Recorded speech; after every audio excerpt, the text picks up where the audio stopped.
Olá, bom dia, estudantes do sétimo ano. Sejam bem-vindos a mais essa aula de História.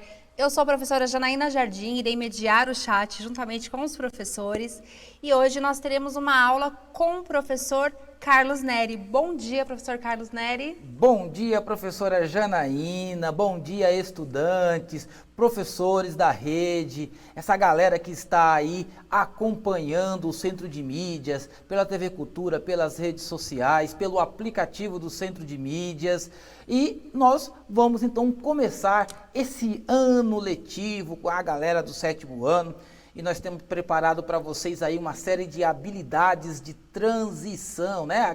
A garotadinha do sexto que está no sétimo, o pessoal do sétimo vai poder rever também as matérias que foram ensinadas. Então, se preparem aí, coloquem aí o caderno, o material de vocês, que nós vamos começar a aula de história deste ano. O tema da aula de hoje será a formação do feudalismo, período medieval, ou seja, do século V até ao século XV.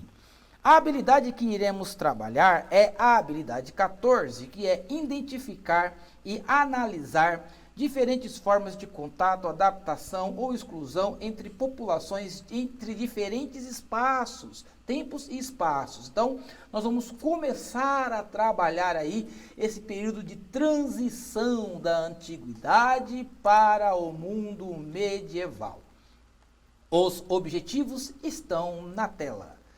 Compreender o conceito de processos históricos, suas rupturas e continuidades, analisar os processos históricos que proporcionaram a passagem da antiguidade para o mundo medieval e compreender a formação do mundo medieval, suas diferentes formas de contato, relações sociais e formas de exclusão e adaptação.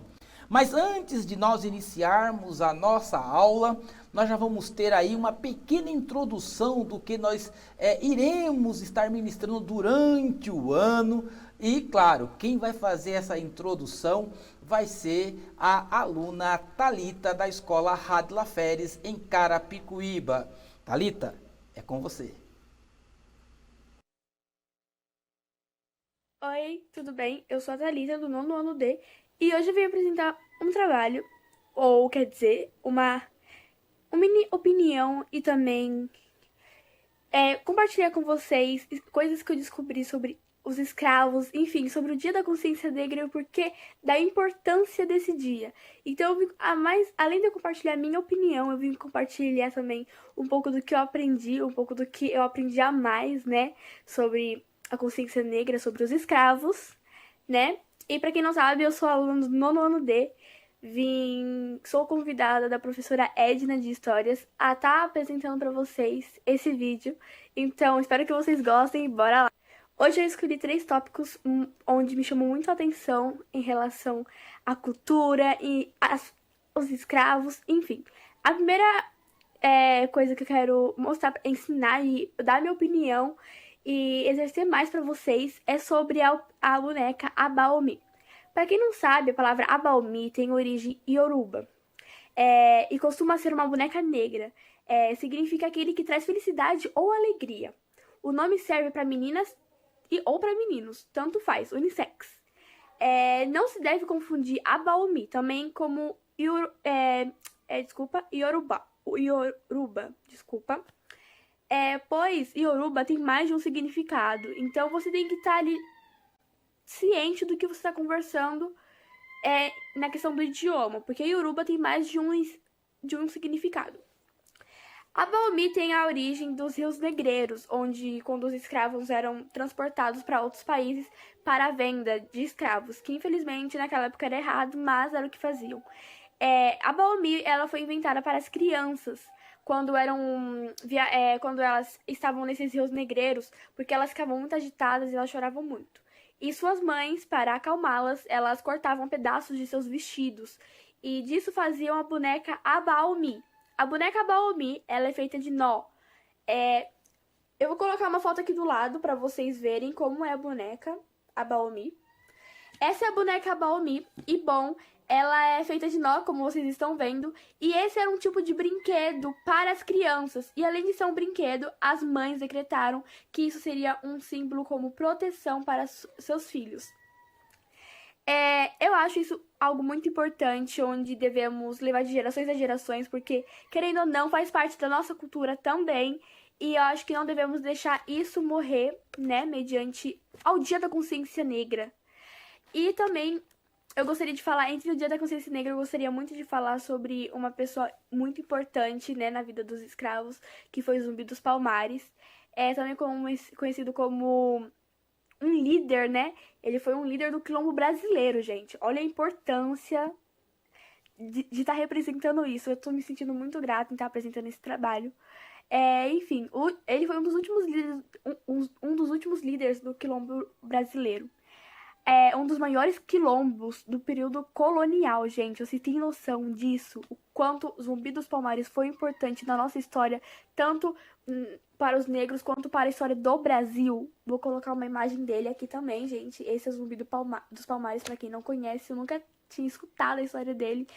Zumbi dos Palmares é uma imagem extremamente forte para nós, ou para qualquer um, gente. Ele foi literalmente guerreiro, ele deu a sua vida, gente, por milhares de escravos, milhares de quilombos, para que ele, na verdade, não deu a sua vida, ele foi atrás do direito, ele queria justiça mediante a isso, porque chega uma hora que realmente cansa, gente. Por isso, começou a existir a carta de alforria, gente. Pra quem não sabe, a carta de alforria, naquela época, um escravo que concedia a carta de alforria, ele era liberto, gente. Então, o Zumbi dos Palmares queria liberdade para todos os escravos. Ele lutava mediante a isso.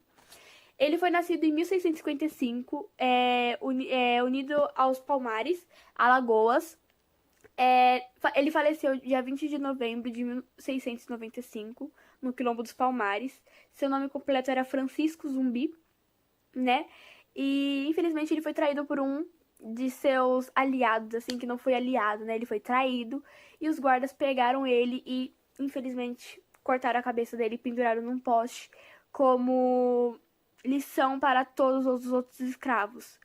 Mas graças a Deus, os escravos não ficaram quietos e não ficaram calados e lutaram até o último para ter a sua liberdade. Hoje temos a liberdade, graças a Deus, gente, mas Zumbi dos Palmares foi uma das maiores imagens para a libertação e força dos escravos, gente. Tudo começou na África, para quem não sabe, né? A venda ilegal, na verdade, não era bem uma venda no início, era mais ali eles trabalhavam, só que aí começou a surgir essa do tráfico de escravos, onde aí começou a venda, começou a transportar para outros países, do país negreiro, da origem da Baomi. E, bom, o Dia da Consciência Negra é comemorado no Brasil em dia 20 de novembro e em mais de 1.260, gente, cidades. É comemorado em todo o Brasil. Em todo o Brasil.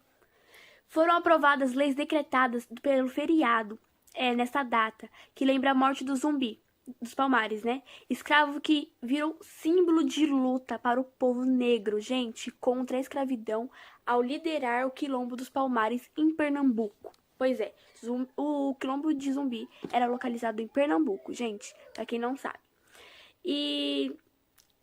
Gente, e é isso que muitas das vezes, infelizmente, hoje em dia nós temos o racismo com pessoas negras, e onde eles não têm respeito, eles não têm direito, e nós lutamos cada vez mais, né? Porque queremos a igualdade, queremos acabar com a desigualdade, onde as pessoas colocam desigualdade onde não há, onde não tem motivos para ter desigualdade, gente.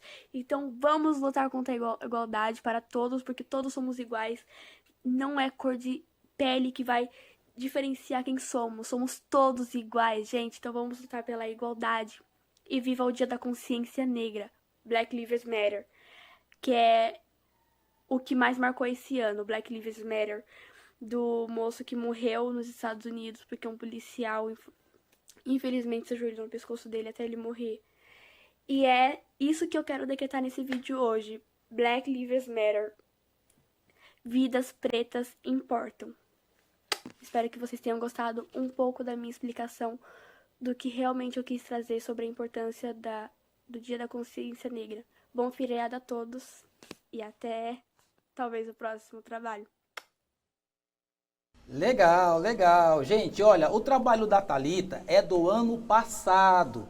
Lembro que na última aula eu justifiquei que nós não conseguimos exibir os vídeos lá da Escola Rádio Laferes. Eu até falei que tinha ficado um pouco triste porque não tínhamos conseguido exibir os vídeos. Então, esse vídeo é do ano passado, foi de uma série de habilidades sobre a consciência negra que nós tínhamos trabalhado.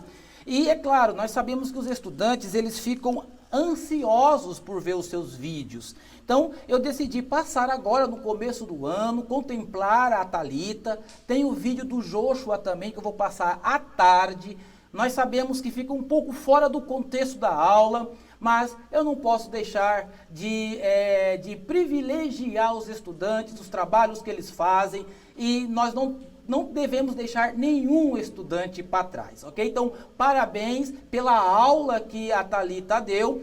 Essas habilidades em relação à consciência negra, à escravidão na antiguidade, já tem aulas montadas, trabalharemos durante todo o ano. Então, eu quero parabenizar, mesmo que esteja fora do contexto da aula de hoje, mas eu quero parabenizar pela disposição e pelo trabalho aí da professora Edna, lá em Carapicuíba, na Escola Rádio Laferes, e pela Thalita também. E olha que lá no final do ano nós podemos passar novamente o vídeo da Thalita, ok? Então, está justificado aqui. Vamos então para a questão disparadora da aula de hoje. Na tela. O que você se lembra sobre o período medieval da história? O que vocês se lembram?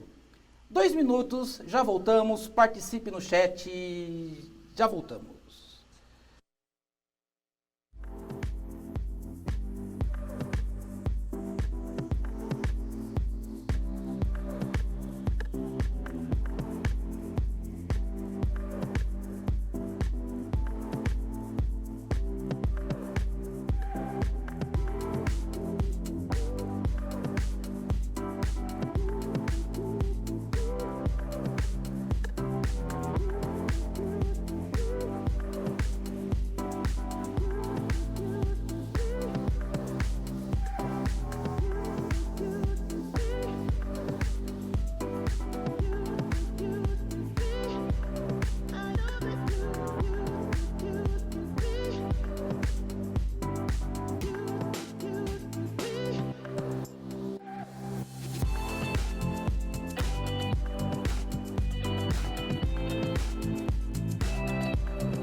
Voltamos. A Kelly, ela trouxe a contribuição do aluno Leandro e disse assim, ó: me lembro da invasão dos bárbaros e que as pessoas começaram a formar feudos para se proteger dos bárbaros. Bem legal essa resposta, né? Bem legal essa resposta, parabéns. E nós vamos contextualizar essa resposta com o seguinte infográfico na tela. Vejam só aqui no infográfico, nós temos aqui vamos colocar aqui a classificação periódica da história, desde a pré-história até a história moderna. Então, nós vamos ter aqui o período da história medieval, nós vamos ter um período de transição aí entre a história das civilizações e a história da medieval, que vai dar início com a queda de Roma, no século V. Então, a partir da queda de Roma, começa-se então a formação dos feudos e aí a estrutura social começa a se ruralizar. Como principais características, nós teremos a criação do Sacro Império Romano Germânico, a formação do sistema feudal, a formação de uma sociedade estamental e uma mentalidade teocêntrica, mais voltada à religião. E aí, lá na frente, nós vamos ver, com o decorrer das aulas, a passagem da história medieval para a história moderna. Então, nós trabalharemos nessa aula desde o século V até o século XV, ou seja, a formação aí do período medieval. A Idade Média corresponde a um período da história europeia entre os séculos V e XV. A primeira metade desse período foi marcada por violência e diferentes conflitos entre romanos, germânicos, vikings, húngaros, eslavos e árabes, enquanto o Império Romano do Ocidente estava perdendo a sua força e se fragmentando, devido à invasão dos bárbaros, como diz a estudante. Aumentava o processo de ruralização em boa parte do território da Europa. Nesse momento, grande parte da população migrou para o campo à procura de proteção, abrigo e subsistência, formando então os feudos. Em meio a este clima de insegurança e desordem, as pessoas criaram formas de sobrevivência, fortificaram espaços e construíram muralhas, assimilaram costumes e valores e estabeleceram regras e laços sociais. Entre o século V e até o século X, em grande parte da Europa, ou seja, a Alta Idade Média, se criou aí a lógica da interdependência social, dando origem a novas formas de organização política e econômica, que entre os séculos IX e XII construíram o sistema feudal. Legal? Vamos então aqui para a lousa e ver a estrutura do sistema feudal, a pirâmide, aquela velha pirâmide que os professores sempre usam. Lá na ponta nós temos o clero, os que oram, os que rezam. Depois teremos os nobres da espada, os que lutam, aqueles que são senhores dos feudos. E os servos, os que trabalham, é a maior parte da pirâmide, a base da pirâmide e que sustenta aí toda a estrutura da sociedade estamental. Então, aqueles que oram, aqueles que lutam e aqueles que trabalham, era assim que era dividido essa formação da sociedade, ok? Características do sistema feudal, na tela. Divisão da sociedade em 3 estamentos, nós acabamos de ver, aqueles que rezam, aqueles que lutam e aqueles que trabalham. Uma economia agrária, uma economia de subsistência, ali feito nos feudos. Relações de suzerania e vassalagem, que compreendiam um código de ética entre o suzerano, aquele que doava as terras dos feudos, e os nobres que recebiam essas terras e que tinham aí uma relação de fidelidade para com o suzerano ou o grande senhor feudal. A descentralização do poder, porque agora não é mais o império que está governando, são os senhores feudais, embora nós teremos a formação do Sacro Império Romano Germânico, mas após isso nós teremos a descentralização de poder na mão aí dos senhores feudais. Educação restrita aos clérigos, aos padres. E aqui nós temos um mapa bem interessante, que é o mapa do Sacro Império Romano Germânico. Se nós observarmos aí, embaixo ao sul, nós vamos ter aí o norte da Itália, e aí o território da França, aonde se formou aí a estrutura do Império Franco, de Carlos Magno, o Sacro Império Romano Germânico. Se nós olharmos no mapa, nós vamos ver que cada uma dessas regiões aqui, eles são feudos, Eles são vilas que vão se construindo de forma agrária. E cada região dessa aqui, você vai ter os nobres que irão dominar essa região. É claro que a estrutura macropolítica estará toda formada aí na figura de Carlos Magno, que é o grande imperador aí desse chamado Sacro Império Romano Germânico. Ou seja, olha só, sacro, religioso, império romano, voltar lá para Roma, e germânico, ok? Então, durante a Idade Média nós teremos aí essa grande estrutura que é o Sacro Império Romano Germânico, mas nós teremos também aí dentro dos territórios essa descentralização do poder. Próxima tela. Olha só a imagem aí do castelo. Nós temos uma representação bem legal aí de um feudo, não é? Os castelos onde estavam os nobres, os castelos eram sedes administrativas, e aí o feudo, né? Então, no período medieval, os mais pobres foram se organizando em territórios onde podiam praticar a agricultura, está escrito errado, agricultura, e construir suas vidas. Mas essas terras não eram livres, pois os nobres dominavam amplos territórios para se protegerem das invasões, muito comuns naquele contexto histórico. Os nobres construíram suas fortalezas e marcavam os limites de suas terras. Na sociedade medieval, enquanto os nobres garantiam a segurança aos trabalhadores, estes, por sua vez, garantiam a produção de alimentos e produtos consumidos nos feudos. Então, quem sustentava aquela pirâmide, quem sustentava a pirâmide eram os camponeses que trabalhavam nos feudos. E olha, eles ficavam muito bravos, viu? Porque quando vinha a colheita, uma boa parte dessa colheita era levado para abastecer as estruturas dominantes da época, que eram os nobres da espada, esses que viviam nos castelos, e também o clero, né, que fazia toda a parte religiosa do período. Legal? Vamos então para a próxima tela. No período medieval, aparece a figura do cavaleiro medieval.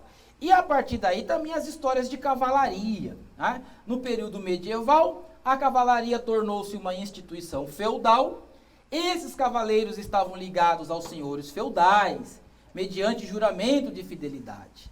A partir do século XI, inicia-se na Europa um tipo de literatura conhecida como romances ou novelas de cavalaria, escritas em verso ou prosa, em que se ressaltavam a honra, a fidelidade e o heroísmo, que devido aí às relações de suzerania e vassalagem, né, toda essa questão dos valores da honra, da fidelidade, do heroísmo, eram muito exigidos naquela sociedade, principalmente aqueles que estavam sob o juramento da bandeira de um senhor feudal. Os cavaleiros, eles deveriam exercer aí todos esses princípios de heroísmo e fidelidade, que era um mundo muito diferente do nosso. Próxima tela. E a educação, professor, no período medieval, como que ocorria? Durante a formação da Europa medieval, a riqueza cultural foi organizada pela Igreja Católica com a construção de bibliotecas e seminários que garantiam a formação intelectual dos clérigos. Lembrando que quando, como a estudante colocou aqui no chat, nesse mundo de guerra, de luta entre os bárbaros, a queda do Império Romano, a formação de uma outra estrutura social, a igreja, ela se tornou a instituição que, na verdade, ela permaneceu e se fortaleceu nesse período. Haja vista, a relação entre o imperador e o papa fez com que Carlos Magno fosse coroado, o imperador do Sacro Império Romano Germânico. Então, a igreja foi muito importante nesse período. Essa formação acadêmica ficou restrita ao clero e às famílias nobres que se interessavam em contratar um tutor ou um professor para educar os príncipes. No caso das mulheres, somente as religiosas e as da alta sociedade possuíam acesso à educação. Caso esse de Maria da França, que nasceu na França e foi educada na Inglaterra e que escreveu romances de cavalaria, exercia papéis decisivos aí, nesses romances de cavalaria, as mulheres eram as protagonistas. Então, nós temos aí, nesse mundo medieval, dominado ainda por homens, mulheres que se destacaram, inclusive, como grandes escritoras desse período. Legal? Interessante, não é? E a vida social, como era? Na tela. No período medieval, a aristocracia praticava a caçada. Eles gostavam da caça. torneio de cavaleiros e diversos jogos, como xadrez. Divertiam-se com a apresentação de artistas, jograis, poetas, né? Nós vimos, a gente vê isso nos filmes. E no que se refere aos festivais, também, embora estejam em sua maioria inserido nas festividades do calendário cristão, também existiam as festas pagãs, como o carnaval, que naquela época já se era realizado, em que se celebravam o riso e a vida. Mas olha, viver na sociedade medieval era muito diferente de viver na sociedade atual de hoje. As relações, as regras, as normas, inclusive para o pobre era muito mais difícil nesse período. Não é verdade? Próxima tela, nós teremos uma atividade. Essa atividade, ela está lá nas tarefas, né, professora Janaína? Né, que lá no aplicativo, vocês irão para lá o aplicativo fazer essa atividade e outras atividades que o professor colocou lá também. Aí os professores, junto com vocês nas escolas, estarão aí ajudando vocês a realizarem essas atividades. Ok? Próxima tela. Também tem uma outra atividade, que é sobre as características do sistema feudal. Também está lá no sistema de tarefas para vocês realizarem. As atividades complementares que vocês irão realizar, vocês vão aí assistir aí esse vídeo, né, essa animação sobre o período medieval, está lá no YouTube, assista, e aí você pode criar aqueles mapas mentais, criativos, coloridos, que vocês sempre fazem e nos mandem para exibir aqui no CMSP. Vamos voltar lá na tela sobre a tarefa, as atividades complementares. E não se esqueça de fazer as resenhas e os resumos, ok? Analise a aula de hoje, faça sua avaliação lá com o QR Code. Nós terminamos a aula por aqui, está reduzido o tempo de aula e nós voltaremos aí na próxima aula para dar continuidade a essas habilidades. Gente, muito obrigado e parabéns, Thalita, você tem uma excelente oralidade. Tchau!